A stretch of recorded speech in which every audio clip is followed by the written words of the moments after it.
বিসমিল্লাহির রহমানির রহিম। আসসালামু আলাইকুম। সানি নিবেদিত, শামসুল হক প্রযোজিত আজমির রেকর্ডিং সেন্টার, মুক্তিযোদ্ধা সুপারমার্কেট, রিয়াজউদ্দিন বাজার, চট্টগ্রাম। মোবাইল 0189330853। গোসল করায়া কাফন পরায়া রাখিবি যখন কবরে শোয়ায়া লয় গো কোলে গোলাম বলিয়া ইয়া রাসূলুল্লাহ। الصلاة والسلام عليك يا حبيب الله، الصلاة والسلام عليك يا شفيع المذنبين، الصلاة والسلام عليك يا رحمة للعالمين. الحمد لله رب العالمين، والعاقبة للمتقين، والصلاة والسلام على من كان نبيا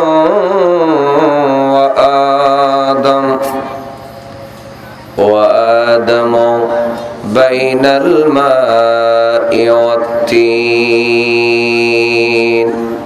وعلى آله وأصحابه أجمعين.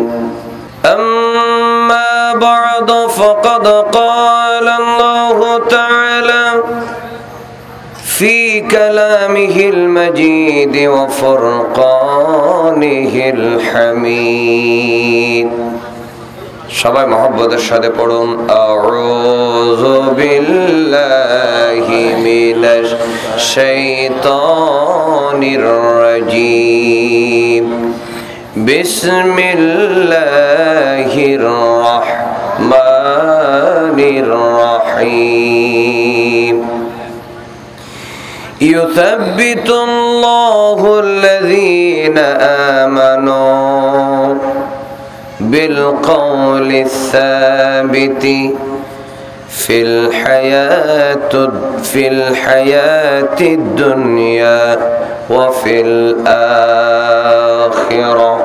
إن الله وملائكته يصلون على النبي يا أيها الذين آمنوا صلوا عليه وسلموا تسليما.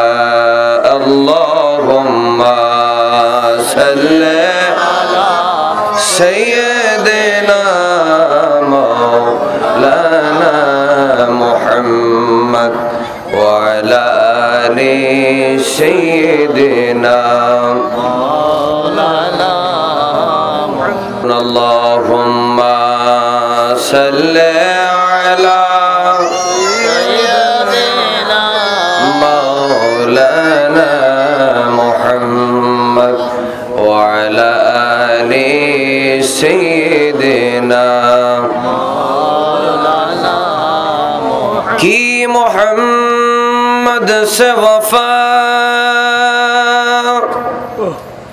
तूने तो हम तेरे हैं, ये जहां चीज है क्या, लौह कलम तेरे हैं। अल्लाहुम्मा सल्ले अला सय्यिदिना मौलाना मुहम्मद वअला आले सय्यिदिना मौलाना। চট্টগ্রাম জেলার অন্তর্গত ঐতিহ্যবাহী আনোয়ারা উপজেলার বটতলী আশ্রয়ন প্রকল্প পুরাতন গুচ্চগ্রামে মরহুম মাহবুব আলী ও মরহুম আব্দুস সবুর এর ইসাল সওয়াবের উদ্দেশ্যে মোহাম্মদ জাহিদুল ইসলাম ও মোহাম্মদ ওসমান গনির ব্যবস্থাপনায় আয়োজিত ঈদ মিলাদুন নবী, সবাই জোরে সোরে বলুন সাল্লাল্লাহু আলাইহি ওয়াসাল্লাম।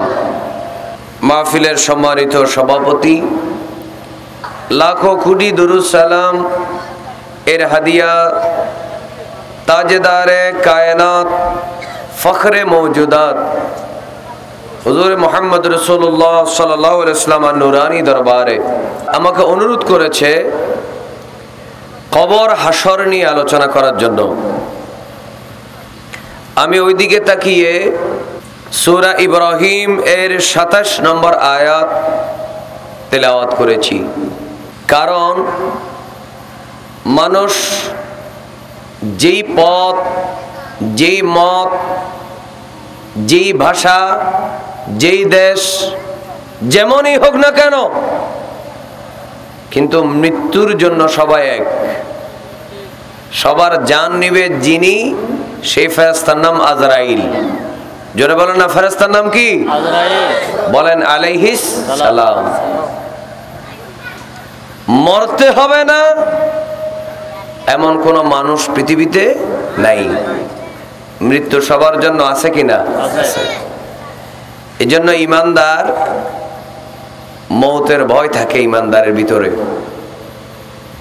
অন্যান্য ধর্মের মানুষ বা যারা পরকালে বিশ্বাসী নয়, তারা যা খুশি করতে পারে, কিন্তু মুসলমান যা খুশি করতে পারে, কারণ মুসলমানের মত আছে।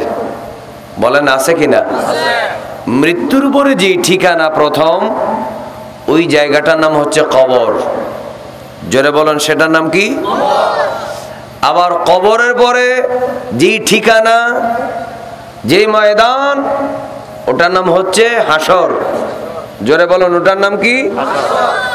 আবার হাসরের পরে দুইটা ঠিকানা, হয়তো জান্নাত আর না হয় জাহান্নাম। চিৎকার দিয়ে বলুন, আমরা জান্নাতে যেতে চাই কিনা? এত আস্তে বললেন, যেতে চান না? আরো জোরে বলুন, জান্নাতে যেতে চাই। যদি জান্নাতে যেতে হয়, মরণের পরে কবরে যদি নিয়ামত পেতে হয়, তাহলে কিছু কাজকর্ম আছে কিনা? আল্লাহ পাক আমাদেরকে মরণের, কবরের, হাসরের, মিজানের, হিসাবের, পুলসিরাতের এবং জান্নাতের জন্য যা যা জরুরি, আল্লাহ সব প্রস্তুতি নেওয়ার আল্লাহ তৌফিক দান করুন। চিৎকার দিয়ে বলুন না, আমিন আমিন। আল্লাহ বলছেন, ইউসাব্বিতুল্লাহু আল্লাযীনা আমানু, আল্লাহ যারা ঈমানদার, আল্লাহ তাদের জন্য ঠিক রাখবেন, সাবিত রাখবেন, প্রতিষ্ঠিত রাখবেন, বিল কওলি সাবিত, একটা কথার উপরে যেটা প্রমাণিত, প্রতিষ্ঠিত। বলুন না আলহামদুলিল্লাহ। একটু খেয়াল করুন, আল্লাহ তাআলা একটা কথা কওলে সাবিত আল্লাহ তাআলা বান্দার জন্য ঠিক রাখবেন, ঈমানদারের জন্য ঠিক রাখবেন। একটা ফয়সালা, একটু মহব্বতে বলেন না সুবহানাল্লাহ। ফিল হায়াতিদ দুনিয়া, দুনিয়ার জীবনে, ও ফিল আখিরা, এবং আখিরাতে। সেই কথাটা কি একটু মহব্বতের সাথে বলুন, আমাদের জানার দরকার আছে। এ সম্পর্কে হযরত বারা বিন আযিব রাদিয়াল্লাহু তাআলা আনহুর হাদিস, তিনি বলেন, আল্লাহর নবী সাল্লাল্লাহু আলাইহি ওয়াসাল্লাম বলেন, ইযা সুইলাল মুসলিমু ফিল কবর, যখন একজন মুসলমানকে কবরে জিজ্ঞেস করা হবে, তখন ফায়াশহাদু আল্লা ইলাহা ইল্লাল্লাহু ওয়া আন্না মুহাম্মাদান আবদুহু ওয়া রাসূলুহু। বলুন না সাল্লাল্লাহু আলাইহি ওয়াসাল্লাম। একটু মহব্বতে বলুন না সুবহানাল্লাহ। বলুন, আমরা মরণে, কবরে, হাসরে কলেমা পড়তে চাই না? বলুন, ঈমান নিয়ে কবরে যাওয়ার দরকার আছে না? সারা বছর নামাজি ঈমান নিয়ে যেতে পারে নাই, বলেন সেই নামাজের কোনো দাম আছে? বলেন না কেন, নামাজের কোনো দাম আছে? সারা বছর মুসলমান হাজি গাজি সব, কিন্তু ঈমান নিয়ে যেতে না পারলে কোনো মূল্য নাই। সেই জন্য এই আয়াতের তাফসিরে বলা হলো এই একটা কথার উপরে, কলমার উপরে প্রতিষ্ঠিত থাকা, এটা তিন রকম। আল্লাহ রাব্বুল আলামিন কালামে পাকের মধ্যে বলেন, যারা ঈমানদার, যারা আমার আল্লাহ তাআলার উপর ঈমান এনেছেন, যারা আমার নবীর উপর ঈমান এনেছেন, বিশ্বাস করলেন, আল্লাহ তাআলা তাদেরকে প্রতিষ্ঠিত রাখবেন। তারা কোনোদিন গাফেল হবে না, তারা কোনোদিন পথভ্রষ্ট হবে না। আল্লাহ রাব্বুল আলামিন ইরশাদ করেন কোরআনুল কারীমের মধ্যে, ইউসাব্বিতুল্লাহুল্লাযীনা আমানু বিল কওলিস সাবিতি ফিল হায়াতিদ দুনিয়া ওয়া ফিল আখিরাহ। একটু মহব্বতের সাথে বলুন না সুবহানাল্লাহ। আল্লাহ তাআলা বলেন, আহাদুহা ফি হালি মুআয়ানাতি মালাকিল মাউত। এক নম্বর হলো আমার বাবারা ভাইরা, একটা মানুষ মুসলমান হোক অথবা কাফের হোক, জোরে জোরে বলুন তার জন্য মরণ আছে কিনা? কথা বলবেন, জোরে বলেন আছে কিনা? এই মরণের জন্য একজন ফেরেশতা আছে, ওই ফেরেশতার নাম আজরাইল আলাইহিস সালাম, যাকে মালাকুল মউত বলা হয়। আল্লামা তানবিহুল গাফিলিনের মধ্যে ফকি আবুল্লাহ সামারকান্দি রাহমাতুল্লাহ আলাইহি বলেন, এক নম্বর সাহায্য আল্লাহ তাআলা করবেন যারা ঈমান আনলেন, যারা আল্লাহর উপরে বিশ্বাস করলেন এবং আমল করলেন, এবং যারা মাহফিলের মধ্যে আসলেন। এক নম্বর আল্লাহ সাহায্য করবে। আজরাইল যখন হাজির হয়ে যাবে, তখন আল্লাহ তাআলা ওই মানুষটার ঈমান রক্ষার দায়িত্ব নিবে। জোরে বলুন সুবহানাল্লাহ। আর একটু মহব্বতে বলেন। আর দুই নম্বর হলো ফি হালি সুআলি মুনকার ওয়া নাকির। আর দুই নম্বর হলো ঈমানদার মারা যাওয়ার সময় ওই মানুষটা কলেমা তৈবা মুখে পড়তে পারবে, সুন্দর করে কলেমা তৈবা পড়তে পারবে। আর দুই নম্বর, কবরে যাওয়ার পরে দুইজন ফেরেশতা আসবে। জোরে বলেন কয়জন? দুইজন ফেরেশতা আসবে। একজনের নাম মুনকার, আরেকজনের নাম হচ্ছে নাকির। আল্লাহ রাব্বুল আলামিন বলে, ও বান্দা, আমার উপর ঈমান আনার কারণে, আমার হাবিবকে জানের চেয়ে বেশি মহব্বত করার কারণে, ও বান্দারে তুমি চিন্তা করো না, মুনকার নাকির তোমার কবরে যখন হাজির হবে, তোমার কোনো চিন্তা নাই, আমি আল্লাহ নিজেই তোমার সওয়ালের জবাব শিখিয়ে দেব। জোরে বলুন সুবহানাল্লাহ। আর একটু জোরে বলুন সুবহানাল্লাহ। অথবা কিতাবের মধ্যে রয়েছে, আমার বাবারা ভাইরা একটু জোরে সরে বলেন, আমার নবী ইমানদারের কবরে আসার গ্যারান্টি আছে কিনা? আরো জোরে জোরে বলেন, আছে কিনা? আল্লাহর নবী আমার আপনাকে মুখে মুখে কলেমা শিখাই দিতে পারে, এই ক্ষমতা আছে কিনা? আমার আল্লাহ বলেন, আমি নিজেই শিখিয়ে দেব, আমার নবী শিখিয়ে দিবে। এজন্য আমার ভাইরা আমার সাথে জোরে জোরে বলুন, আসেছি একা যাব একা, আসেছি একা যাব একা, সঙ্গে যাবে কি?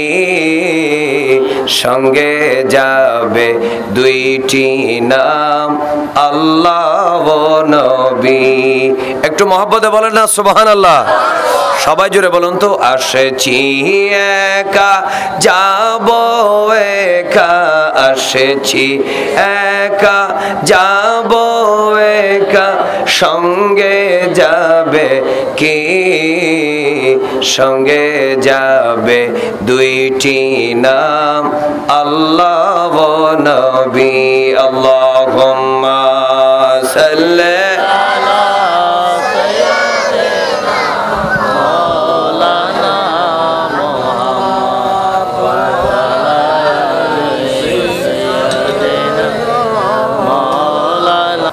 যার মধ্যে আকীদা নাই, বিশ্বাস নাই, যার তাকদীর খারাপ, সে মানুষ আজরাইল আসলে কলেমা ভুলে যাবে।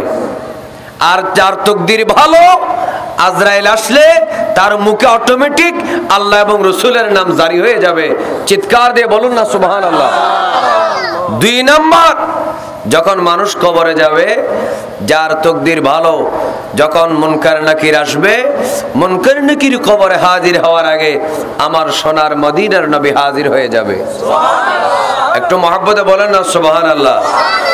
আর যাদের তাকদীর খারাপ, যারা বলছে নবী হাজির নাজির নও, যারা বলেছে নবী গায়েব জানে না, যারা বলেছে নবী মরা, যারা বলেছে নবী সাহায্য করতে পারে না, একটু মহব্বত জোরে বলেন নাউজুবিল্লাহ, তারা কবরে রাসূলকে দেখবে না।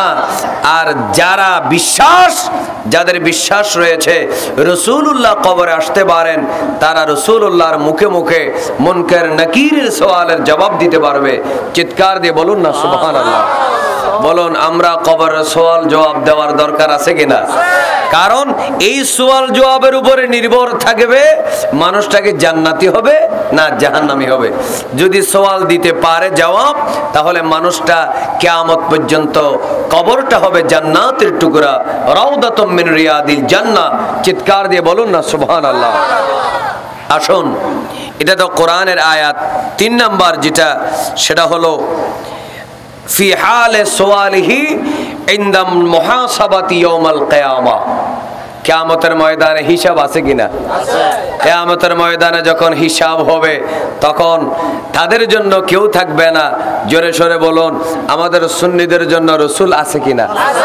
বলুন, সুন্নি পীর মাশায়েখ আছে কিনা? কিতাবের মধ্যে রয়েছে আল্লামা আব্দুল ওয়াহাব শারানি রাহমাতুল্লাহ আলাইহি, তিনি বলেন, ইন্না উলামা আশ-শরীআতে ওয়াত তরিকা, যারা শরীয়তের আলেম এবং যারা তরিকাতের আলেম, ইয়াশফাউনা, তারা সুপারিশ করতে পারে, লিতাবিইহিম, তাদের অনুসারীদের জন্য। যেমন হানাফি মাযহাবের যারা, তাদের জন্য ইমাম আবু হানিফা, যারা কাদেরিয়া তরিকা, গৌসে বাগের গোলাম, তাদের জন্য গৌসুল আজম মাহবুবে সুবহানি আব্দুল কাদের জিলানী রাদিয়াল্লাহু তাআলা, যারা হযরত খাজা গরিব নওয়াজের গোলাম চিশতিয়া তরিকা রয়েছে, তাদের জন্য খাজা মঈনুদ্দিন চিশতি আজমিরি রহমাতুল্লাহ আলাইহি, তিনি সুপারিশ করতে পারেন। কখন পারেন? ইনদা তুলুই রূহিহি, মানুষের রূহ শরীর থেকে বের হওয়ার সময় কলেমা পড়াতে পারে।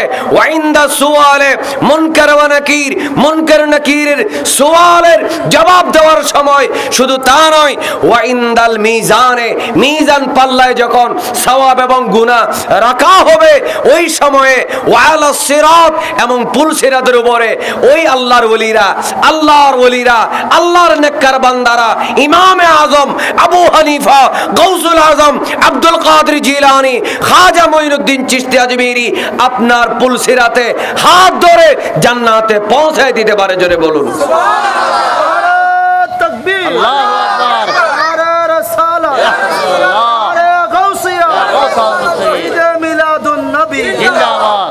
একটু মহব্বতের সাথে বলুন, এই ধরনের আশা আমাদের আছে কিনা? আছে। এটা শুধু আয়াতের অর্থ বললাম, আয়াতের মফহুম উদ্দেশ্য কি? তাহলে কওলে সাবিত হচ্ছে, বলুন লা ইলাহা ইল্লাল্লাহু মুহাম্মাদুর রাসূলুল্লাহ, বলো সাল্লাল্লাহু আলাইহি ওয়াসাল্লাম। এই কলেমা, এটা আমরা কবরে যাওয়ার সময় পড়তে চাই। এই মাহফিলে যারা বসেছেন, আল্লাহ আমাদের সকলকে এই কলেমা পড়ে কবরে যাওয়ার তৌফিক দান করুন। আরো জোরে জোরে বলুন আমিন। এবার আসুন, মৌতের সময় ঈমানদার আর বেঈমানের পার্থক্য কি? একটা হাদিস শরীফ বলবো, শুধুমাত্র খেয়াল করবেন কত ঈমানদার হওয়ার কারণে লাভ কি হলো, আমাদের জানার দরকার আছে না? কথা বলে না, দরকার আছে না? এই যে 10টা সাড়ে 10টার সময় গরম লাগতেছে, ফ্যান সারে দিয়ে ঘুমালে কত মজা হতো। কিন্তু মাহফিলে যে বসলেন, এতগুলা মানুষ আপনারা বসেছেন, এখানে একটা লাভ আছে কিনা? লাভ ছাড়া কোনো মানুষ কিছু করে না। একটা কথা আছে, লাভে লোয়া বয়। হ্যাঁ, অলাভে ফলা মানে বুঝেন তো, শোলা শোলা যেটাকে বলা হয় ফোম ফোম, এটাও কেউ হাতে নেয় না। কিন্তু লাভের জন্য মানুষ লোহা কাঁধে নিতে পারে কিনা? পারে। আল্লাহ আমাদেরকে লাভের দিকে আসার, মাহফিলে হাজির হওয়ার এবং গুরুত্বপূর্ণ চমৎকার কোরআন সুন্নাহর বয়ান সবাইকে শোনার, বুঝার, মানার তৌফিক দান করুন। আর একটু জোরে জোরে বলুন আমিন। একটু খেয়াল রাখবেন, এক, সর্বপ্রথম ইন্নাল আবদাল মুমিনা ইযা কানা ফি ইকবালিন মিনাল আখিরাহ, বড় চমৎকার হাদিস, বড় মজার। ইমানদারের জন্য আর কি, বেঈমান হলে এই হাদিসের কোনো দরকারও নেই। এটা ইমানদারের জন্য। আলহামদুলিল্লাহ বলবেন না? আমরা আখির নবীর গোলাম হয়েছি, এজন্য আমরা খুশি না বেজার? একটু মহব্বতে বলেন তো ইয়া রাসূলুল্লাহ। এত আস্তে, আরো জোরে, আরো জোরে। এই মহব্বতের আওয়াজগুলা রাখবেন, তাহলে কথা বলতে ভালো লাগবে। আসুন, ইমানদারের জন্য মওতের আয়োজনটা কত সুন্দর।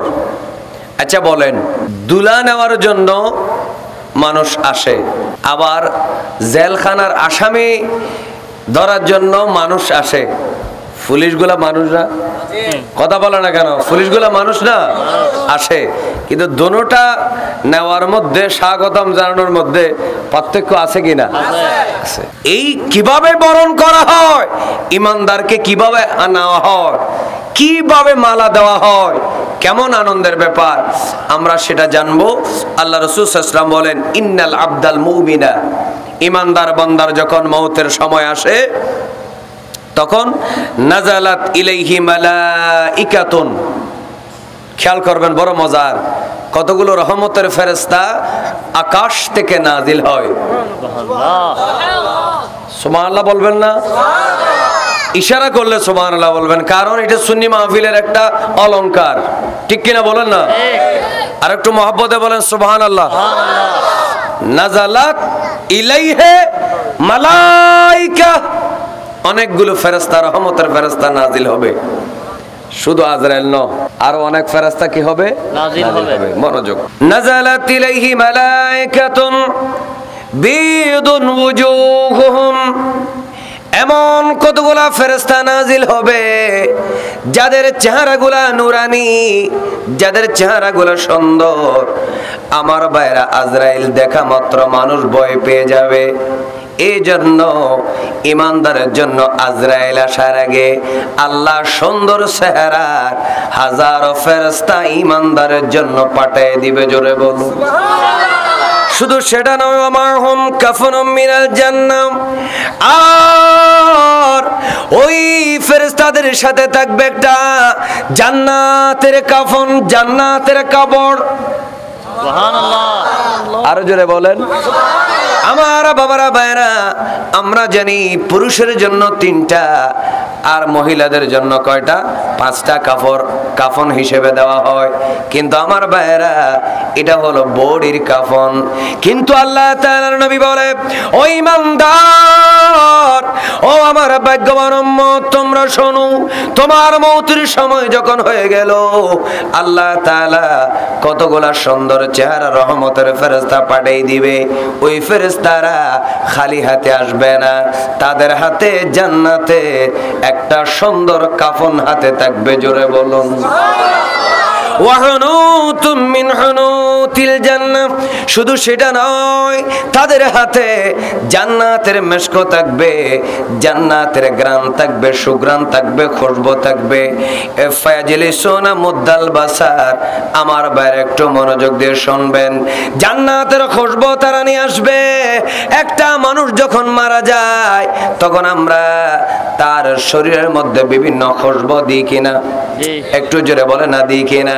আমরা বিভিন্ন ধরনের কাফুর দিই, আতর দিই, গ্রান লাগার জন্য, সুগন্ধি লাগার জন্য, খুশবু লাগার জন্য, শরীরের ঘাম, শরীরের ফসা গন্ধ না আসার জন্য।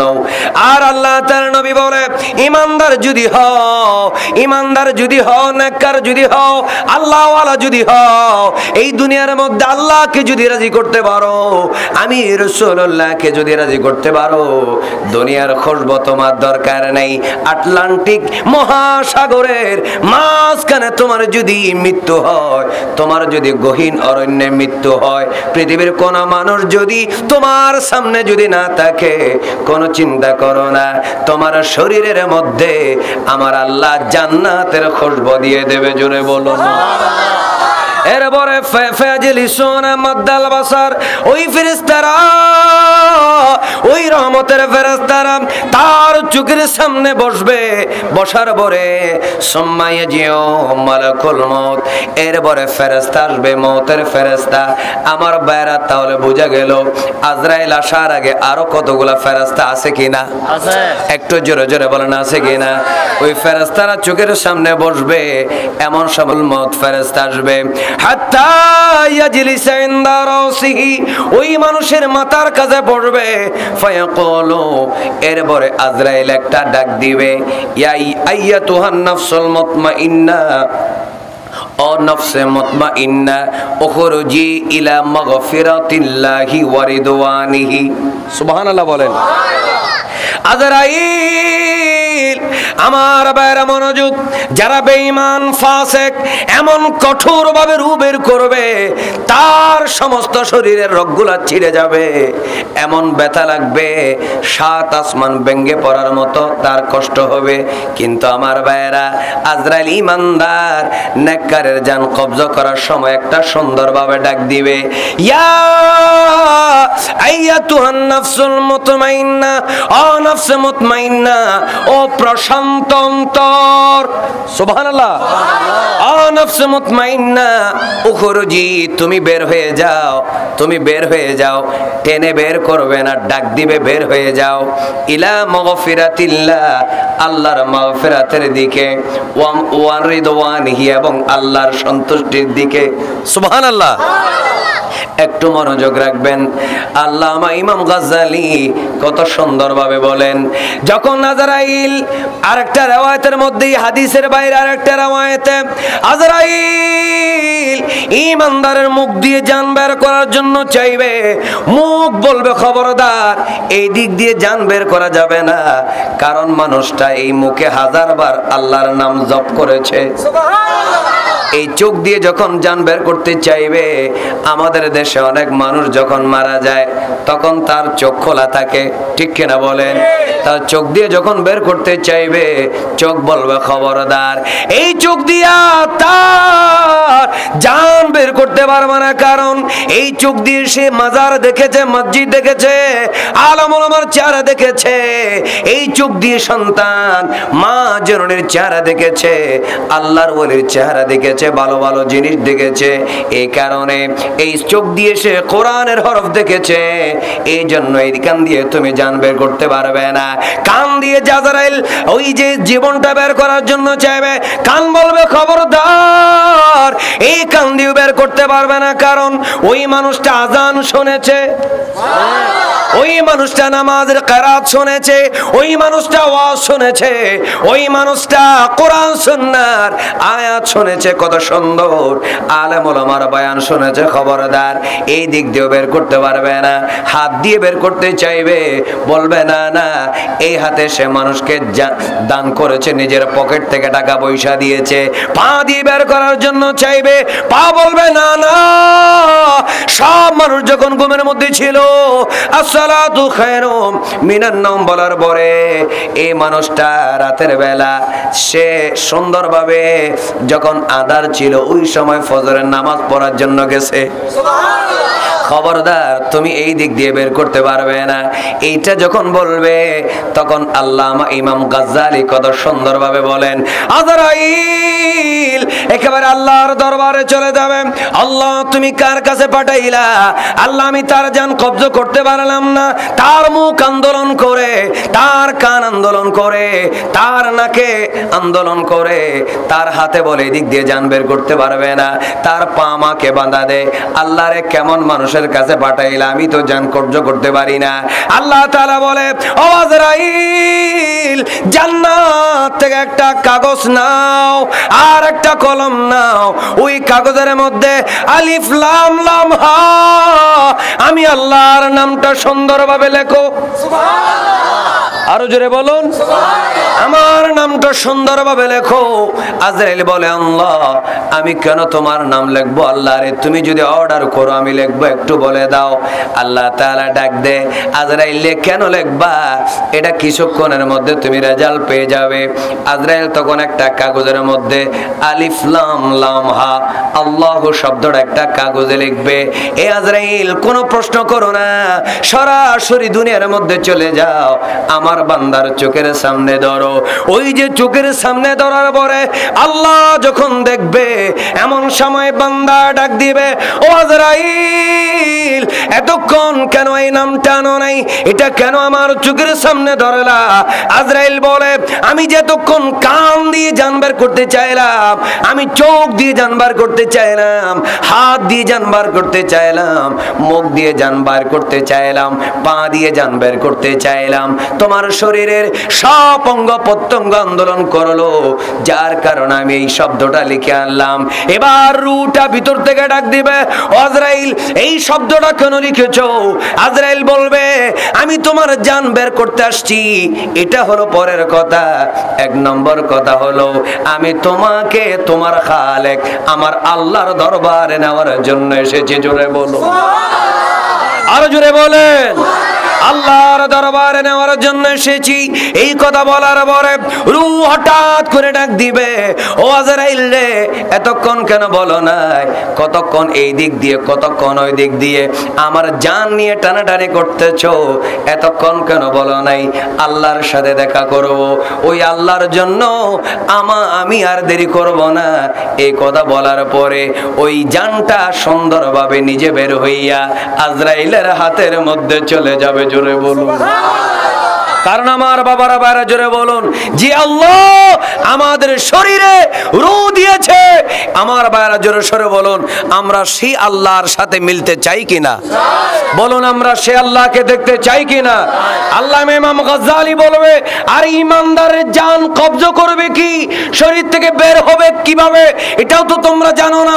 একটা পাত্র থেকে এক ফোঁটা পানি পড়ার সময় যেমন পানি পড়ছে কি পড়ে নাই, এটা যেমন ডিস্টার্ব হয় না, বোঝা যায় না, ঠিক তেমনি ভাবে ময়দার ভিতর থেকে একটা চুল বের করার সময় যেমন কোনো ধরনের সমস্যা হয় না, একটা পাত্র থেকে এক ফোঁটা পানি ঠাস করে যেমন পড়ে যায়, তেমনি ভাবে ইমানদারের শরীর থেকে রূহটা বের হয়ে আজরাইলের হাতে চলে যাবে, ইমানদারের শরীরে খবর হবে না। চিৎকার দিয়ে বলেন না সুবহানাল্লাহ। আরেকটু মহব্বতে বলুন না সুবহানাল্লাহ। আমার ভাইরা একটু মনোযোগ রাখবেন। আল্লাহ নবী বলেন, ফাতাখরুজু ওয়া তাসিলু কামা তাসিলুল কতরাতু মিনাস সাকায়ে। একটা পাত্র থেকে এক ফোঁটা পানি যেভাবে বের হয় ওইভাবে আমাদের জানটা বের হয়ে যাবে। সুবহানাল্লাহ বলেন না? কি অসুবিধা লাগছে? আর একটু মহব্বতের সাথে বলুন সুবহানাল্লাহ। বের হয়ে যাবে। ফায়াখুযুনাহা ফালা ইয়াদাউনাহা ফি ইয়াদি তুরফাত আইনিন হাত্তা ইয়াখুযুহা ফি যালিকাল কাফান ওয়াল হুনুত ফায়াখরুজু মিনহা। আমার বাইরা মনোযোগ, এই যে আজরাইলের হাতে যখন ওই জানটা চলে যাবে, এই যে আজরাইল জানটা নিল, নেওয়ার পরে আর এক সেকেন্ড তো দেরি করবে না। একটা চোখের পলক মারার আগে রহমতের ফেরেশতা আজরাইলের হাত থেকে ওই রূহটা নিয়ে ফেলবে। জোরে বলুন, ওই রূহটা নেওয়ার পরে ইয়াখুযুহা ফি যালিকাল কাফান, ওই রূহটা জান্নাতি কাফনের মধ্যে রেখে দিবে। জান্নাতি কাফন রেখে দিবে। ওয়াল হুনুত, আর ওই কাফনের সাথে ওই রূহের সাথে জান্নাতি খুশবু মিলাবে। ফায়াখরুজু মিনহা কাতিয়াবি নাফহাতি মিসকিন ওয়াজিদাত আলা ওয়াজহিল আরদে। দুনিয়ার জমিনে যত সুগন্ধি পাওয়া যায়, দুনিয়ার জীবনে এই জমিনের মধ্যে যত খুশবু পাওয়া যায়, ওই খুশবুর সাথে জান্নাতের খুশবুর সাথে কোনো তুলনা চলে না। বলেন, কোনো তুলনা চলে? আরো জোরে বলেন, জান্নাতি খুশবুর সাথে কোনো তুলনা চলে? তখন এটা নিয়ে আজরাইল ন কে যাবে? যে রহমতের ফেরেশতা। একটু মহব্বতে সুবহানাল্লাহ বলবেন না? আজরাইলের হাত থেকে নিয়ে নেবে। বলেন আজরাইলের হাত থেকে নিয়ে নেবে। এখানে একটা কথা আছে, অনেক সময় দোনো ফেরেশতা আসবে, রহমতের ফেরেশতা আসবে, গজবের ফেরেশতারাও আসবে। তো বেঈমানের রুটা নিয়ে যাবে কারা? গজবের ফেরেশতারা। বাতিল ফেরকার রুটা নিয়ে যাবে গজবের ফেরেশতারা। আর নবীর পাগল, নবীর প্রেমিকদের রুটা নিয়ে যাবে রহমতের ফেরেশতারা। একটু মহব্বতে বলেন না সুবহানাল্লাহ। এজন্য বলুন, আমরা নবীর হাতে, নবীর গোলাম, নবীর প্রেমিক হতে আমরা চাই না? আরো যারা আমরা চাই কি না? আল্লাহ আমাদেরকে নবীর গোলাম হয়ে দুনিয়ার জমিন থেকে যাওয়ার তৌফিক দান করুন, আমিন। আসুন আমার বাবারা, মনোযোগ। ফায়াসআদুনা বিহা, তারপর ওই ফেরেশতারা রুটা নিয়ে সুন্দর কাপড়ে, সুন্দর একটা ওই কাফনের কাপড়ে নিয়ে আস্তে করে উপরের দিকে ওঠা শুরু করবে। বলুন, এই জমিন থেকে আসমানের দূরত্ব আছে কিনা? কথা বলেন, আছে না? উঠতে থাকবে। উঠতে উঠতে কেমন অবস্থা হবে? ফায়াসআদুনা বিহা ফালা ইয়ামুরুনা বিহা, ফায়াসআদুনা বিহা। ওই রহমতের ফেরেশতারা ওই জান্নাতি মানুষের রুটা নিয়ে উপরের দিকে উঠে শুরু করবে। ফালা ইয়ামুরুনা বিহা আলা মালাইয়িম মিনাল মালাইকা। আমার বাবারা, চমৎকার! এই যে প্রথম আসমান আমরা খালি চোখে যেটাকে দেখি, এই আসমানের নিচে জমিনের উপরে অনেকগুলো ফেরেশতা আছে কিনা? আরো জোরে বলেন না, আছে কিনা? এই যে অনেক কোটি কোটি, আল্লাহ তাআলা জানে কত বেশি ফেরেশতা আছে। সুবহানাল্লাহ। সব ফেরেশতারা তাদেরকে জিজ্ঞেস করবে, মা হাযিহির রূহুত তাইয়্যিবা।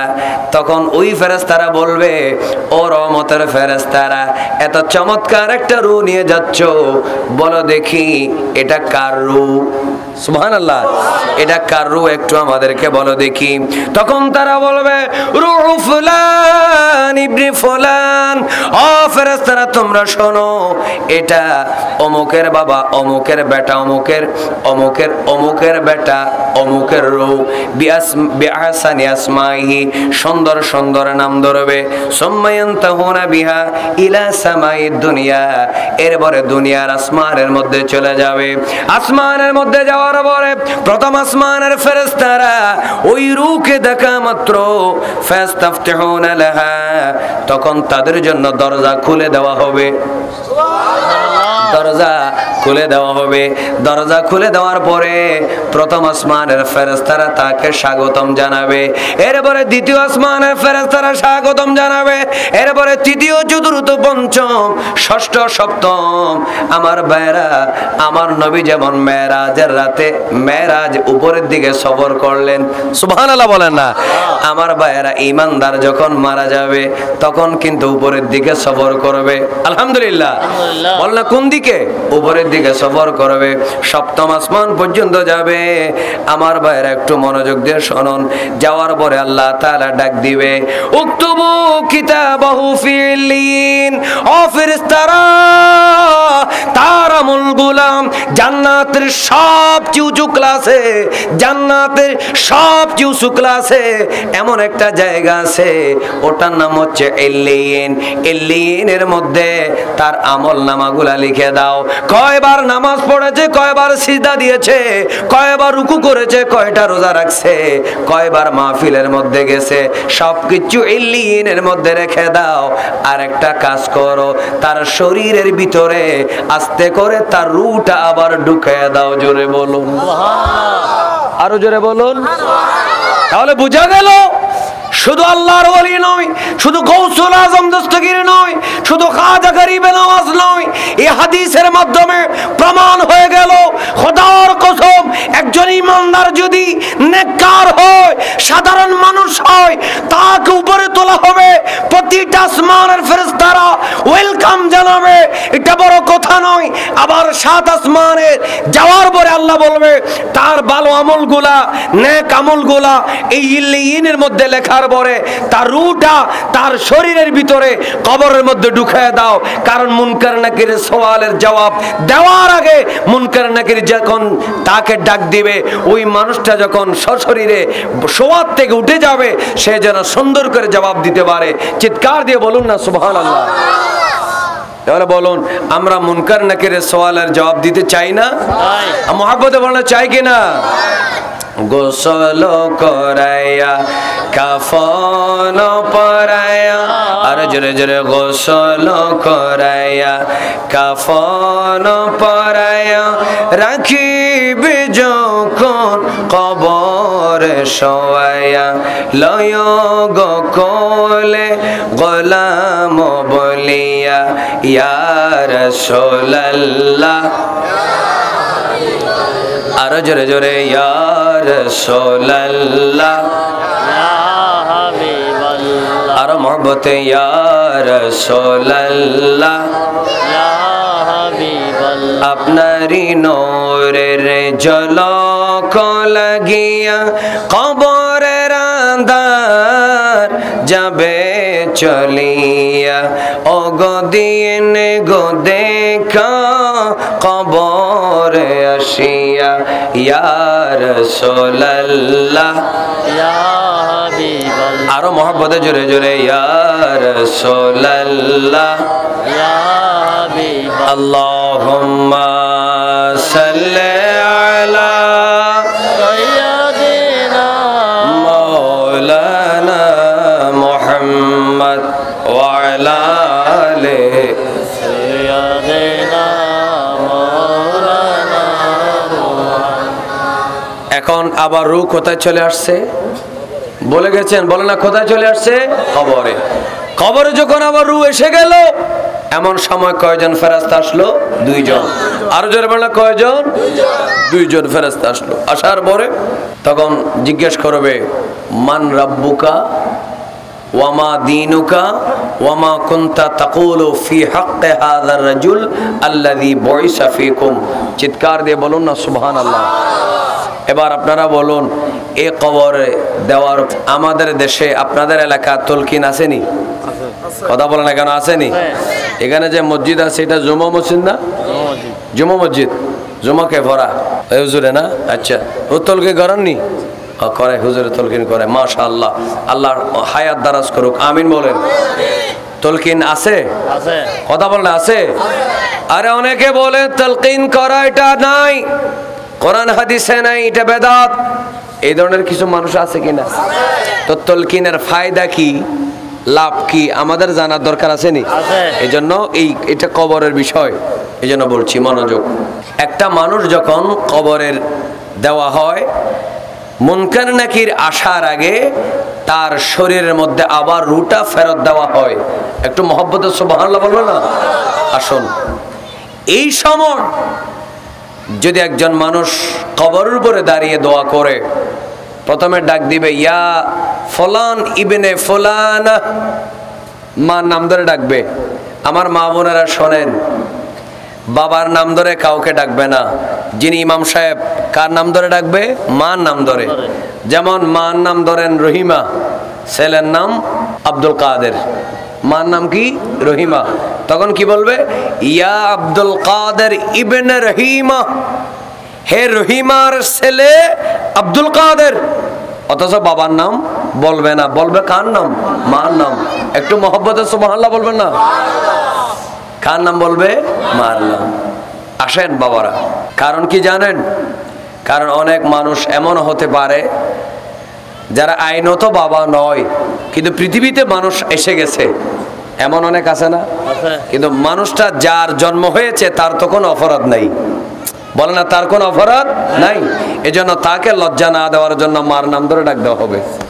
একটু মহব্বতের সাথে বলুন না সুবহানাল্লাহ। আপনারা কি আমার কথা বুঝতে পারছেন? ডাক দিবে, একবার ডাক দিবে। কিতাবের মধ্যে আছে, হাদিস শরীফে, প্রথমবার যখন ডাক দিবে ইয়া ফুলান ইবনে ফুলানা, অমুক মহিলার ছেলে অমুক, তখন তার ঘুম ভেঙে যাবে। তারপরে যখন বলবে ইয়া ফুলান ইবনে ফুলানা, সে শোয়ার থেকে বসে যাবে। সুবহানাল্লাহ বলেন। তারপরে যখন বলবে ইয়া ফুলান ইবনে ফুলানা, ইমাম সাহেব বলবে কয়বার? 3 বার। তিনবার বলার পরে সে বলবে এখন আমি সজাগ আছি, আপনি তাড়াতাড়ি কি বলার বলে দেন, আমি কিন্তু মুনকার নাকির আসার আগেই যেন আমি সওয়ালের জবাব শিখে ফেলতে পারি। চিৎকার দিয়ে বলেন না সুবহানাল্লাহ। তাহলে লাভ আছে কিনা? কথা বলেন না, লাভ আছে কিনা? তো আমার যদি লাভ হয়, বাবার যদি লাভ হয়, দাদার যদি লাভ হয়, আমার মার যদি লাভ হয়, বলেন আমরা লাভের কাজ করতে চাই না? আসুন আমার বাবারা। তো এখন সব এই তিনবার ডাক দেওয়ার পরে বলবে উযকুরু অথবা উযকুর, তুমি স্মরণ করো। তুমি কি করো? স্মরণ করো, খেয়াল করো। আমাদের দেশে বলা হয় কি, খেয়াল করো, স্মরণ করো। কি স্মরণ করবে? মা যাকারতা আলাইহি মিনাদ দুনিয়া, দুনিয়াতে আসার সময় কি নিয়ে এসেছো? মা খারাজাতা আলাইহি, মা খারাজাতা আলাইহি মিনাদ দুনিয়া, দুনিয়া থেকে বের হওয়ার সময়, আসার সময় কি নিয়ে এসেছো একটু খেয়াল করে দেখো। চিৎকার দিয়ে বলুন না সুবহানাল্লাহ। উযকুর, স্মরণ করো, মা খারাজাত আলাইহি মিনাদ দুনিয়া, দুনিয়ার থেকে আসার সময় কি নিয়ে আসলো। তখন আপনি যদি বলেন আমি দুনিয়ার থেকে আসার সময় বিল্ডিং নিয়ে আসছি, বলেন এখানে জবাব দেওয়ার কোনো সুযোগ আছে? এত আস্তে বললেন, সুযোগ আছে? বলেন না কোনো সুযোগ আছে? আমার 10টা ছেলে ছিল, আমার 12টা নাতি ছিল, আমার 13টা ভাতিজা ছিল, আমার 6 ঘন্টা চিটাং শহরে জায়গা ছিল, আমার 10 তলা বিল্ডিং ছিল, আমার ব্যাংকের মধ্যে 500 কোটি টাকা ছিল। জোরে বলুন, এখানে মুনকার নাকিরকে এটা বলার কোনো সুযোগ আছে? তাহলে বলুন, এই যে দুনিয়ার থেকে কবরে যাওয়ার সময় কি সম্পদ নিয়ে গেলেন, কি সম্পদ কাজে লাগবে, একটু চিৎকার দিয়ে গুচ্ছগ্রামের বাইরা বলেন না, আমাদের জানার দরকার আছে কিনা? সম্পদটা কি ইমাম সাহেব শিখিয়ে দেবে। উযকুর মা খারাজাত আলাইহি মিনাদ দুনিয়া, দুনিয়ার থেকে কি নিয়ে গেছো একটু স্মরণ করো তো। তখন সে বলবে হুজুর আমার স্মরণ থাকলে আপনারকে তো লাগতো না, আপনি বলেন তাড়াতাড়ি। সুবহানাল্লাহ বলেন না। আমার বাবারা ভাইরাম, এমন সময় ইমাম সাহেব অথবা নিজের সন্তান যদি আলেম হয়, ভাতিজা যদি আলেম হয়, পাড়ার মধ্যে যদি কোনো আলেম থাকে, অথবা ইমাম যিনি হবেন, খতিব যিনি হবেন, ও যদি তারা না থাকেন, মুয়াজ্জিন যিনি হবেন, তিনি যখন ডাক দিবে ও আল্লাহর বান্দা, এই দুনিয়া থেকে যাওয়ার সময় কি নিয়ে কবরে গেলা একটুখানি স্মরণ করো। ওই মানুষটা বলবে আমাকে তাড়াতাড়ি বলে দাও। তখন ওই মানুষটা বলবে তুমি বলো দেখি, শাহাদাত আল্লাহ ইলাহা ইল্লাল্লাহু ওয়া আন্না মুহাম্মাদান আবদুহু ওয়া রাসূলুহু। চিৎকার দিয়ে বলেন না সুবহানাল্লাহ। এই কথাটা যখন বলবে, আমার বাবারা ভাইরা, যারা তালকিন মানে না এরা কিচ্ছুই মানে না, কিন্তু আমরা যারা তালকিন মানি, কিতাবের মধ্যে রয়েছে ইমাম সাহেব মাটির উপর থেকে বলবে কলেমা, আর কলেমা শুনে শুনে মাটির নিচ থেকে আমার বাবা আপনার বাবা আমি আপনি পড়ে দেব লা ইলাহা ইল্লাল্লাহু মুহাম্মাদুর রাসূলুল্লাহ, বলো সাল্লাল্লাহু আলাইহি ওয়াসাল্লাম। একটু মহব্বতের সাথে বলেন না সুবহানাল্লাহ। একটু উচ্চস্বরে বলুন তো দেখি। আমার বাবারা ভাইয়েরা, যদি ইমাম সাহেব শিক্ষা দেওয়ার কারণে, ইমাম সাহেব শিখিয়ে দেওয়ার কারণে যদি আমার যদি কবরে লাভ হয়, আমি যদি কলেমা তৈবা পড়তে পারি, একটু চিৎকার দিয়ে বলুন, টাকা পয়সা দিয়ে হলেও, অনুরোধ করে হলেও, পায়ে ধরে হলেও ইমামকে দিয়ে তালকিন করানোর দরকার আছে কিনা বলেন? আর একটু জোরে বলেন না। যারা তালকিন মানে না এরা জীবিত মানুষের যেমন শত্রু, এরা মরারও শত্রু। ঠিক কিনা? যারা তালকিন মানে না এরা জীবিতরও শত্রু, মরারও শত্রু। জীবিতর শত্রু কেমন? জঙ্গি, বোম মারে। আর মরার শত্রু কেমন? কবরের মধ্যে সওয়াব দিতে দেয় না। একটু মহব্বতের সাথে বলুন, আমাদের কবরের সওয়াবের দরকার আছে কিনা? আল্লাহ আমাদের সবাইকে কবরে বসে বসে মুনকার নাকিরের সওয়ালের জবাব দেওয়ার তৌফিক দান করুন, আমিন। এরপরে ইমাম সাহেব বলবে রাদিতা বিল্লাহে, ইমাম বলবে রাদিতা, আর ওই মানুষটা বলবে রাদিতু। একটু মহব্বতের সুবহানাল্লাহ বলবেন না? কি বলবে? রাদিতু বিল্লাহি রাব্বা, আমার রব আল্লাহ, এজন্য আমি খুশি সন্তুষ্ট। ওয়াবিল ইসলামি দীনা, ইসলাম আমার ধর্ম, এজন্য আমি সন্তুষ্ট। ওয়াবি মুহাম্মাদিন সাল্লাল্লাহু আলাইহি ওয়াসাল্লাম নবিয়্যা, এবং মুহাম্মদ সাল্লাল্লাহু আলাইহি ওয়াসাল্লাম আমার নবী, এজন্য আমি খুশি। সুবহানাল্লাহ। বলেন নবী, আমাদের নবী শ্রেষ্ঠ নবী, এজন্য আমরা খুশি না বেজার? খুশি। আর হুজুরে বলেন না খুশি না বেজার? ওয়াবিল কোরআনে ইমামা, আর আমার গাইড, আমার পথ প্রদর্শক, আমার ইমাম ছিল, আমি যাকে মেনেছি আমার গাইড ছিল কোরআন। চিৎকার দিয়ে বলবেন না সুবহানাল্লাহ? এজন্য ইমাম শিখিয়ে দিবে, আর ভিতর থেকে মানুষ আস্তে করে সুন্দর করে বলে দিবে আলহামদুলিল্লাহ। বলেন মুখে মুখে বলবে, বলেন মুখে মুখে বলবে কোরআন আমার ইমাম, রসুল মুহাম্মদ সাল্লাল্লাহু আলাইহি ওয়াসাল্লাম আমার নবী, ইসলাম আমার ধর্ম, আল্লাহ আমার রব। বলেন আল্লাহ আমার রব। এদিকে ইমাম সাহেব বলবে, বা ছেলে বলবে, নাতি বলবে, ভিতর থেকে দাদা, বাবা অথবা মুসল্লি মুখে মুখে বলবে। এমন সময় কিতাবের মধ্যে বলা হচ্ছে মুনকার নাকির আসবে। একটু সুবহানাল্লাহ বলেন। কে আসবে? মুনকার নাকির আসবে। মুনকার নাকির আসার পরে একজন আরেকজনের দিকে তাকাবে, এমন সময় ডাক দিবে, মুনকার নাকির ডাক দিবে, আল্লাহ কার খবরে গেলাম, সওয়াল করার আগে জবাব শোনা যায়। এত আস্তে, আরো জোরে। আল্লাহ কার কবরে পাঠাইলাম, সওয়াল করার আগেই তো জবাব শোনা যায়। আল্লাহ রে, উপর থেকে কে বলে, আর তার মুখে মুখে এই যে কবরের মধ্যে রাদিতু বিল্লাহি রাব্বা ওয়া বিল ইসলামি দীনা ওয়া বি মুহাম্মাদিন সাল্লাল্লাহু আলাইহি ওয়াসাল্লাম নবিয়্যা ওয়া রাসূলা ওয়া বিল কোরআনি ইমামা, এই কথা বলার পরে আল্লাহ আমাদেরকে আর কোনো সওয়াল করার দরকার আসেনি।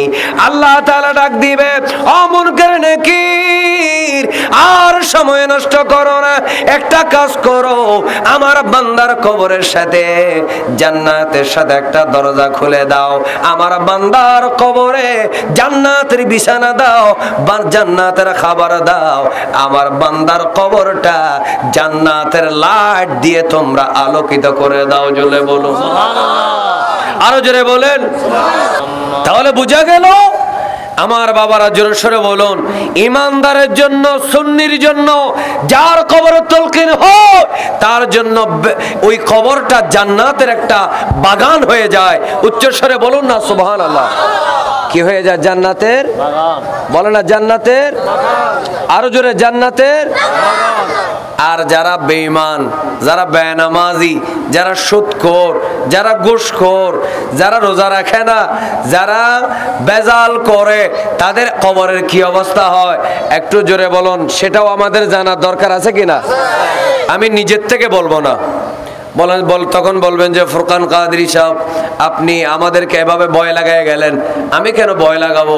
কবরের ভয় একটু জোরে সরে বলুন আমাদের সবার অন্তরে থাকার দরকার আছে কিনা। এজন্য হাদিস শরীফ বলবো, অনুবাদটা বলবো, দেখি একটু ভয় আসে কিনা। কারণ মুসলমানের যদি কবরের ভয় থাকতো, মুসলমান 1 এপ্রিল খ্রিস্টানদের এপ্রিল ফুল পালন করতে পারতো না। মুসলমানদের যদি কবরের ভয় থাকতো, মুসলমান হিন্দু ধর্মের উৎসব, বৈষ্ণবদের উৎসব, দোল উৎসব, হোলি খেলা, রং খেলা, এটা মুসলমান করতে পারতো না যদি মুসলমানদের কবরের ভয় থাকতো। ঠিক কিনা বলেন ভাইরা আমার? অনেক মুসলমান রং খেলা করে কিনা? অথচ এগুলো মুসলমানদের উৎসব নয়, এটা হিন্দু বৈষ্ণবদের। আমি বলবো হ্যাঁ, হিন্দুরা যদি তারা সেই কাজ করে, তাদের ধর্ম পালন করে, এটা নিয়ে আমাদের কোনো মাথা ব্যথা নাই। তারা তাদের ধর্ম পালন করুক, এটা আমরা তাদের জন্য আমাদের কোনো বাধা নেই। কারণ যার যার জন্ম সে পালন করার ক্ষেত্রে মুসলমানরা বিরোধিতা করতে পারে না, বাধা দিতে পারে না। কিন্তু মুসলমান হয়ে, মুসলমানের ছেলে হয়ে রং খেলা, হোলি খেলা, দোল উৎসব করা, চিৎকার দিয়ে বলুন, কোন মুসলমানের ছেলের কাজ হতে পারে? আরো জোরে বলুন, কাজ হতে পারে? এগুলা কি রাগ করছেন বলছি? বাবারা কয়টা গেল? 2-3 নম্বর আরেকটা আছে, মুসলমানের ছেলেরা করে বাঘ ভাল্লুকের কোন দিন করে এটা বলবো না, কোন দিন করে সেটা বলবে, বলবে রাষ্ট্রদ্রোহী, রাষ্ট্রদ্রোহী সে, তার বিরুদ্ধে মামলা হোক না। এজন্য কোন দিন করে সেটা বলবো না। বাঘ ভাল্লুকের ছবি মুখোশ মুখে নিয়ে একটা মিছিল বের করে কিনা, আরে কথা বলে করে কিনা, বাঘ ভাল্লুক, তারপরে কি বলে যত যত জিনিস জীবজন্তু আছে, জানোয়ার, হাইওয়ান, সবগুলার চেহারা মুখোশ পরে মিছিল করে, ময়ূর, ফাঁকি, কুমির, এদের কাগজের তৈরি মূর্তি নিয়ে শোভাযাত্রা বের করে, মঙ্গল শোভাযাত্রা। চিৎকার দিয়ে বলুন, এগুলো ইসলাম কোনোদিন সমর্থন করে? কথা বলেন না, সমর্থন করে? এটা মুসলমানের উৎসব নয়। কি রাগ করলেন? মুসলমানের ভিতরে যদি কবরের ভয় থাকতো, এগুলো মুসলমানে করতে পারতো? মনে রাখবেন। শুধু সেটা নয়, আজকাল দেখা যায় অনেক মুসলমান যুবক কানের মধ্যে দুল ভরে লেডিস হতে চায়। বলার কি হতে চায়? তার মনের মধ্যে বড় দুঃখ, কেন পুরুষ হলাম? একটু নাউজুবিল্লাহ বলবেন না? আবার অনেকে দেখা যায় এত লম্বা চুল রাখে, পিছন থেকে স্কুলের মেয়েরা বলে যে বান্ধবী কেমন আছিস, জড়াই ধর। আবার অনেকে আছে বেনি করে, আছে কিনা, বেনি করে, কানের দুল ফরে, নাকের দুল ফরে। শুধু কান নাক না, মেয়েরা তো দুই জায়গায় দুইটা ফরে, সে 7-8টা জায়গায় ফরে। ঠিক কিনা বলেন?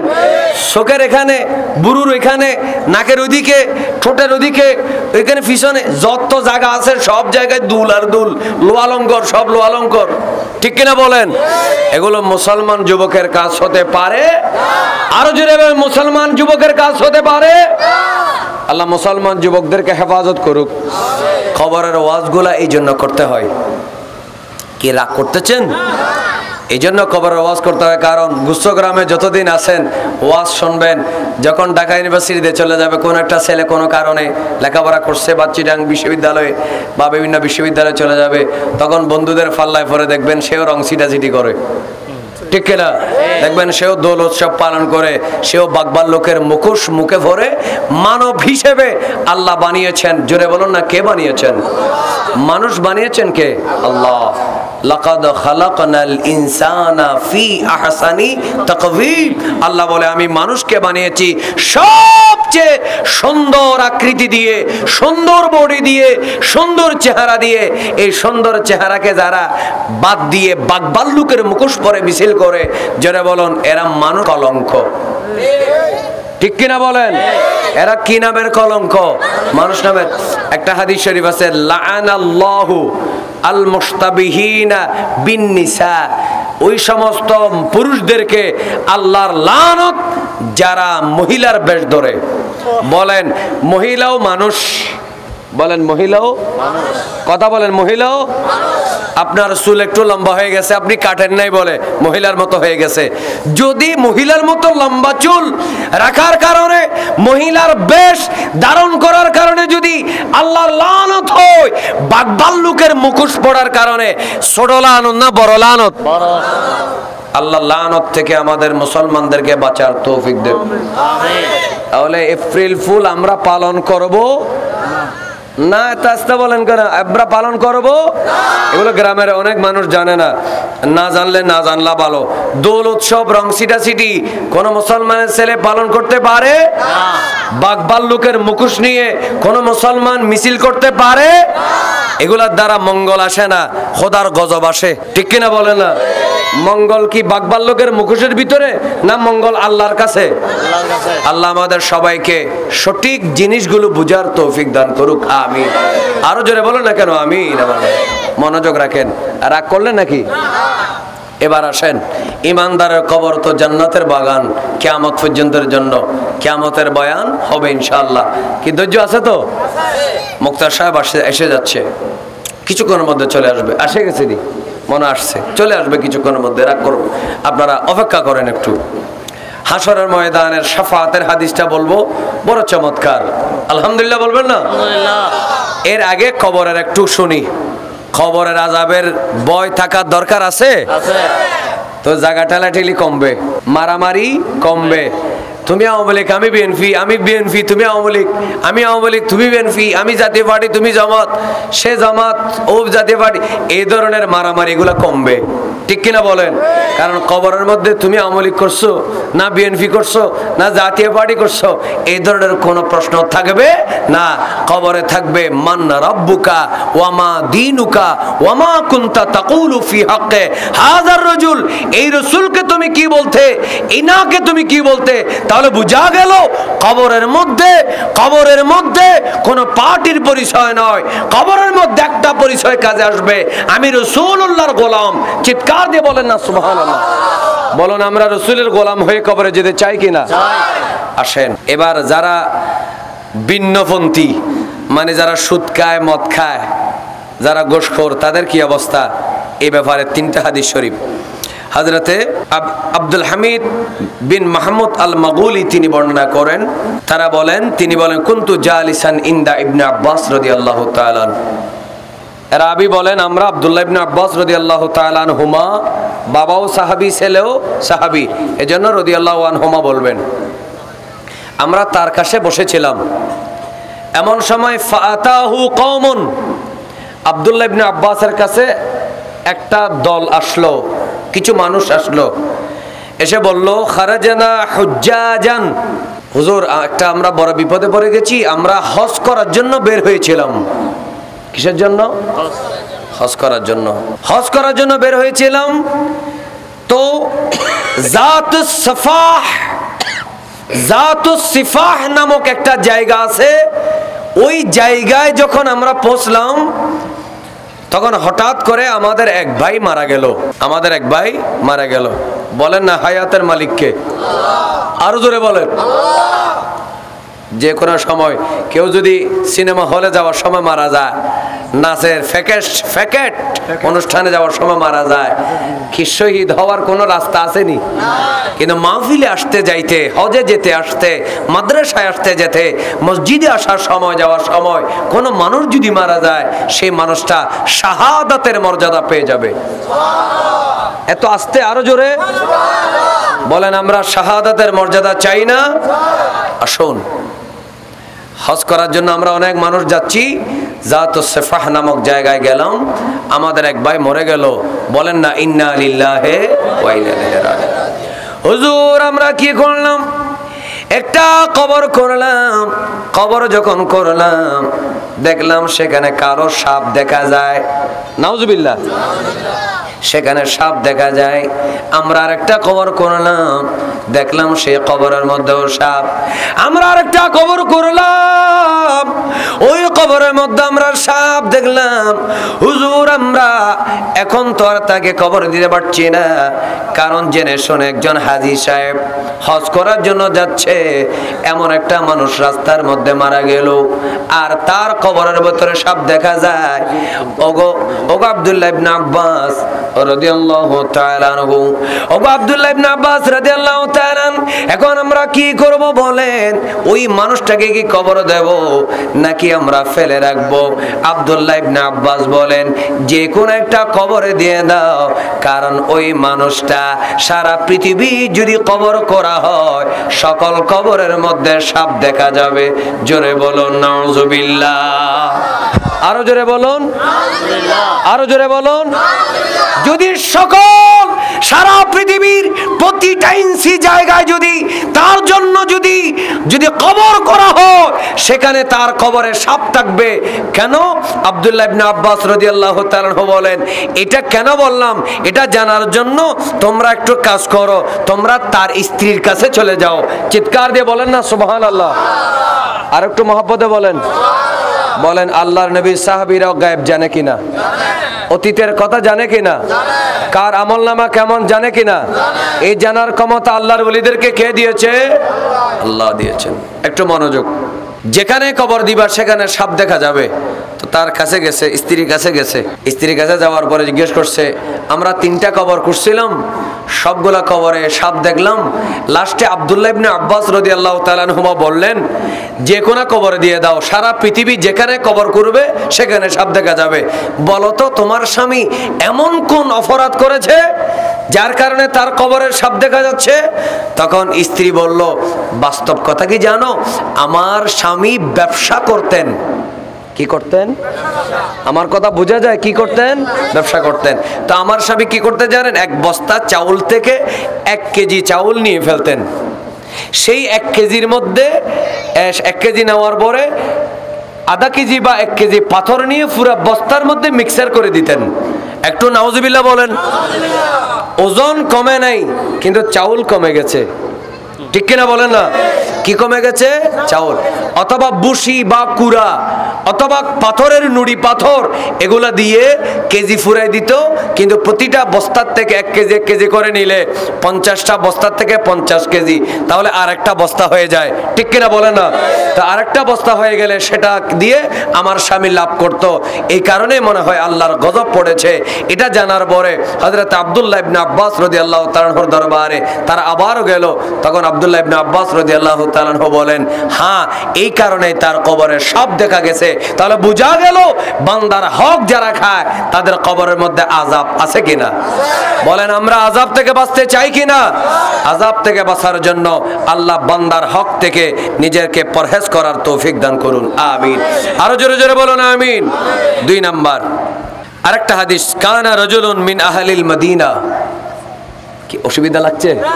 কবরের আযাব। আরেকটা, মদিনা শরীফের একজন মানুষ। কোন জায়গার? আমরা তো মনে করি মদিনা এটা জান্নাতের ঠিকানা। সুবহানাল্লাহ বলেন। কিসের ঠিকানা? জান্নাতের ঠিকানা। কারণ মদিনার ভিতরে আমার নবী আছে কিনা? এখন দেখেন, একটু ভয় পেয়ে যাবেন, আর ভয় পেলেও আমাকে গালি টালি দিয়েন না, এটা হাদিস শরীফ, আমার নিজের না। লাহু উখতুন ফি নাহিয়াতিল মদিনা। মদিনার এক প্রান্তে তার একটা বোন ছিল। কোন ছিল? বোন ছিল। ফাশতাকাত ফাকানা ইয়াতিহা ইয়াউদুহা সুম্মা মাতাত।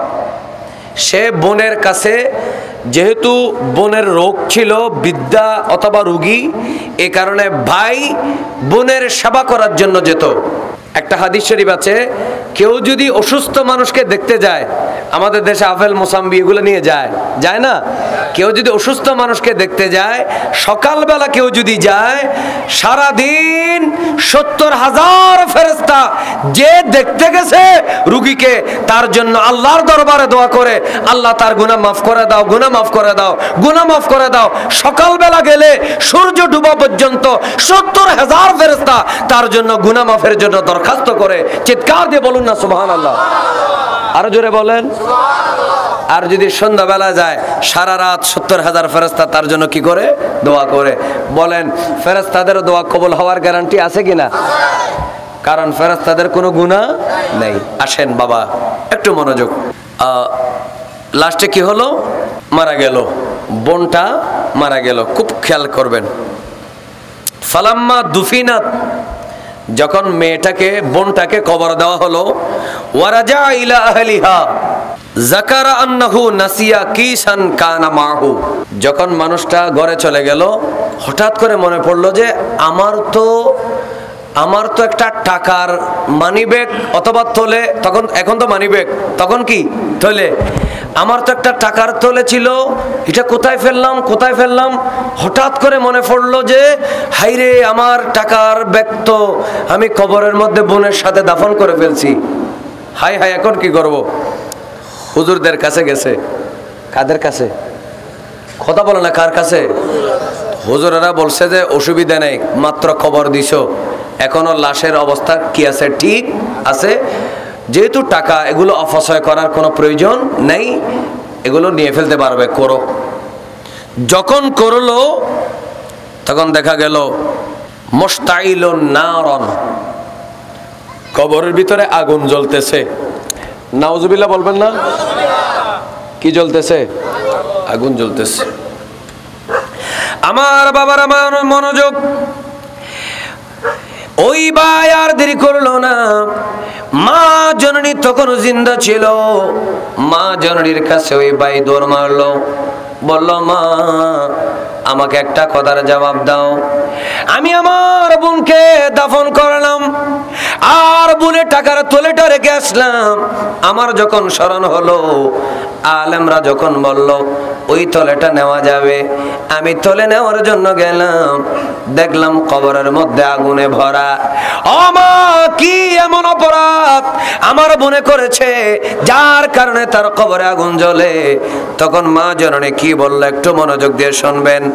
কানাত উখতুকা তুআখিরুস সালাতা, তোমার বোন ইচ্ছা করে নামাজ পড়তো না, দেরি করতো, নামাজ তরক করতো, নামাজ পড়তো না। আমার ভাইয়েরা এখনো এমন মা বোন আছে কিনা? একটু জোরে জোরে বলেন আছে কিনা? মা বোনেরা যারা আজকে ওয়াজ শুনতেছেন একটু সতর্ক হয়ে যান, একটু সাবধান হয়ে যান। একজন মহিলা, একজন মা বোন যদি চায় স্বামীকেও নামাজি বানাতে পারে কিনা? কিন্তু আমার ভাইয়েরা, মা বোনেরা নিজে যদি নামাজ না পড়ে তাহলে কিভাবে স্বামী নামাজ পড়বে?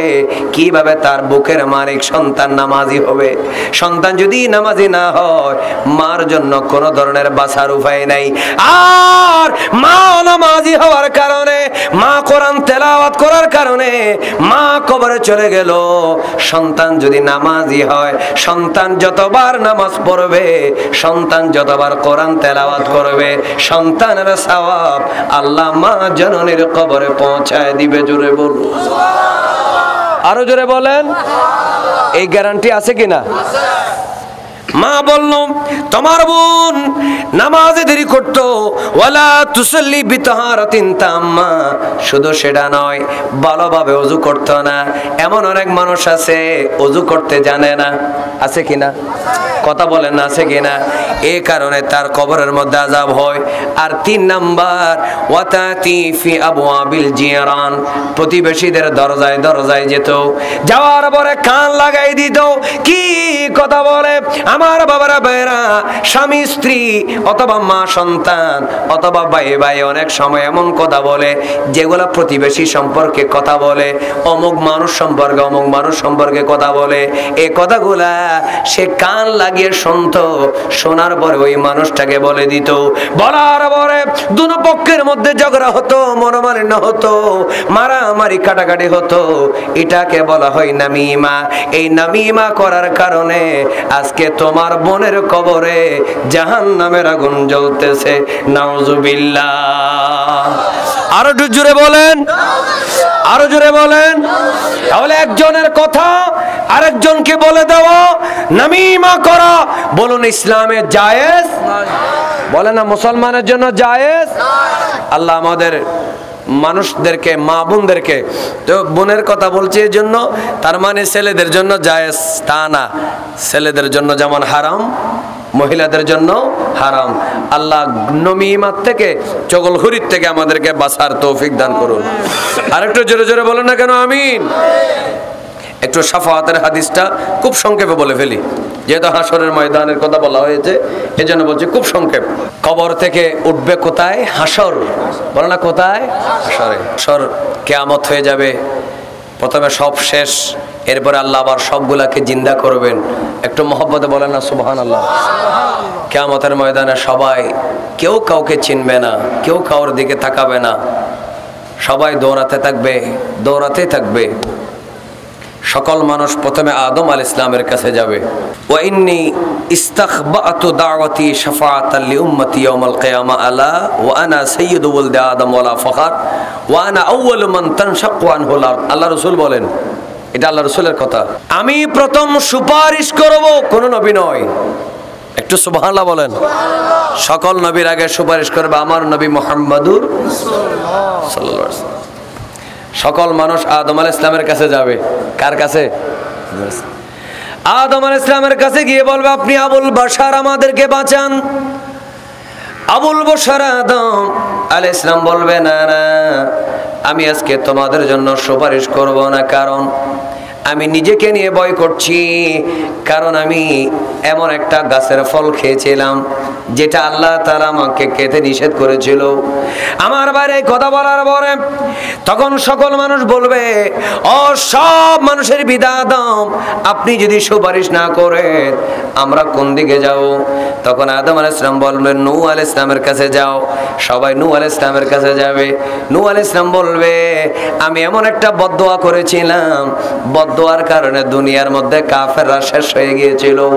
এই কারণে আজ আমি গুনাহগারদের জন্য সুপারিশ করতে আমার ভয় লাগে।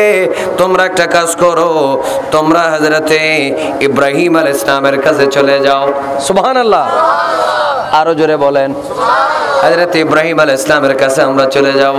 ইব্রাহিম আলাইহিস সালাম ডাক দিবে, ও সমস্ত মানুষ তোমরা শোনো, আমিও তিনটে কারণে, এগুলা সময়ের অভাবের কারণে বলছি না, আমিও তিনটা কারণে আল্লাহর দরবারে আমি আজকে সওয়াল করব না, তোমাদের জন্য শাফাত করব না।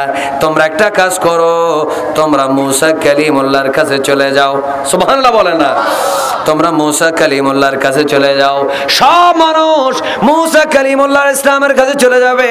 মূসা কালিমুল্লাহ বলবেন, আমি আজকে তোমাদের জন্য সুপারিশ করব না, কারণ আমি একটা কাফেরকে ঘুষি মেরেছিলাম। ঘুষি মারা মাত্র আমি তাকে মারতে চাই নাই, শাস্তি দিতে চাইলাম। নবুয়তের ঘুষি হওয়ার কারণে মানুষটা স্পট ডেড হয়ে গেছে, মারা গেছে। আমি তাকে শাস্তি দিয়েছিলাম, আমি আঘাত করতে চেয়েছিলাম, আমার ঘুষি মারার কারণে মানুষটা হঠাৎ করে মরে গেল। এই জন্য আমি লজ্জিত, আমি তোমাদের জন্য সুপারিশ করব না। তোমরা ঈসা রূহুল্লাহর কাছে চলে যাও। সব মানুষ ঈসা রূহুল্লাহর কাছে চলে যাবে। ঈসা রূহুল্লাহ বলবেন, আমি আজকে সুপারিশ করব না, কারণ আমাকে আর আমার মা মরিয়মকে মানুষ খোদা বলছে। আমার লজ্জা লাগে, আমাকে মানুষ খোদা বলেছে, যদিও আমার কোনো অপরাধ ছিল না। আমার মা মরিয়মকে মানুষ ইলা বলেছে। তিন খোদার এক খোদা নাকি আল্লাহ, আরেক খোদা নাকি মরিয়ম, আরেক খোদা নাকি ঈসা। নাউজুবিল্লাহ বলেন না? আরো জোরে বলেন। এই যে খ্রিস্টানরা যেটা বলেছে, আমার মাকে খোদা বলেছে, আমি ঈসাকে খোদার ছেলে বলেছে, আমার মাকে খোদার স্ত্রী বলেছে, যার কারণে লজ্জার কারণে আমি আজকে তোমাদের জন্য সুপারিশ করব না। তোমরা একটা কাজ করো, ওই যে মকামে মাহমুদ, ওই মকামে মাহমুদে আখিরি নবী, শ্রেষ্ঠ নবী, কান্ডারি নবী, কামলিওয়ালা নবী মুহাম্মদুর রাসূলুল্লাহ সাল্লাল্লাহু আলাইহি ওয়াসাল্লাম ওই জায়গার মধ্যে রয়েছেন। তোমরা রাসূলুল্লাহর কদমে চলে যাও। আজকে সর্বপ্রথম তিনি আল্লাহর আরশ আল্লাহর নিচে সিজদা দিয়া তোমাদের গুনাহগার উম্মতকে বাঁচাইয়া জান্নাতে নেওয়ার ব্যবস্থা করবেন। জোরে বলুন, আরো জোরে বলুন। এই কথা বলার পরে সবাই আমার নবী দরবারে চলে যাবে। আসা আইয়া বাসাকা রব্বুকা মাকামাম মাহমুদা। একটু মহব্বতে সুবহানাল্লাহ বলেন। মাকামে মাহমুদে যখন সবাই চলে যাবে, আমার নবী বলবেন, তোমরা এসেছো। এটা বলার সাথে সাথে রাসূল একটা সিজদা দিবেন। কি দিবেন? সিজদা দিবেন। আল্লাহ ডাক দিবেন, ইয়া মুহাম্মদ, বলেন সাল্লাল্লাহু আলাইহি ওয়াসাল্লাম, ওগো বন্ধু নবী আমার, ইরফা রাসাকা, আপনার মাথা মোবারক তুলুন, সাল তুতা, আপনি যা চাইবেন, চান, ইচ্ছা যা সব চান, তুতা, আপনাকে দেওয়া হবে। ইশফা, আপনার যার জন্য ইচ্ছা আপনি শাফাত করুন, আপনি জামিনদার হন, আপনি সুপারিশ করুন। তুশাফা, আপনার সুপারিশ কবুল করা হবে। চিৎকার দিয়ে বলুন না সুবহানাল্লাহ। একবার, দুইবার, তিনবার সিজদা দেওয়ার পরে একবারে 3 ভাগের 1 ভাগ, দ্বিতীয়বারে 3 ভাগের 2 ভাগ, তৃতীয়বারে একেবারে সামান্য ঈমান যার আছে সব ঈমানদারকে আমার নবী নিজের ডান হাতে ধরে ধরে জাহান্নাম থেকে বের করে করে জান্নাতে পৌঁছে দিবে। চিৎকার দিয়ে বলুন না সুবহানাল্লাহ। আরেকটু মহব্বতে বলুন। আল্লাহ বলুন, আমরা নবীর শাফাত চাই না?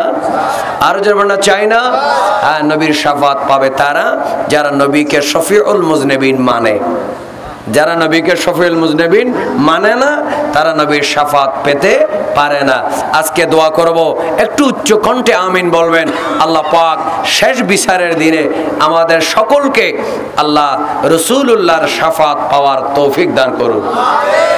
শুধু ওয়াজে শেষ না, বালিশে যখন মাথা রাখবেন তখন চিন্তা করবেন, আজকে ফজর থেকে আমার কবরের আমল শুরু। বলেন, কবরের আমল শুরু।